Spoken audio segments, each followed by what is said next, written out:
اشترك في قناة نبض ديزاد وفعل زر الجرس ليصلك كل جديد.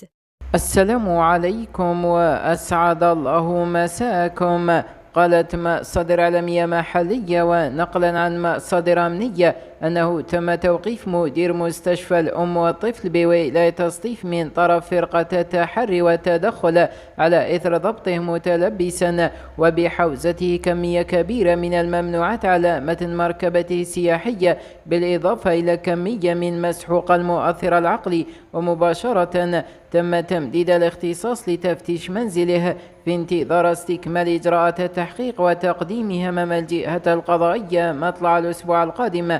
المشتبه فيها كان يشغل منصب مدير مستشفى الأم والطفل بالباز بولاية سطيف منذ شهر جونفي الماضي، ونتيجة لارتكابه تجاوزات تمت إحالته على عطلة إجبارية، وما زال مكتبه مقفلا لحد الساعة.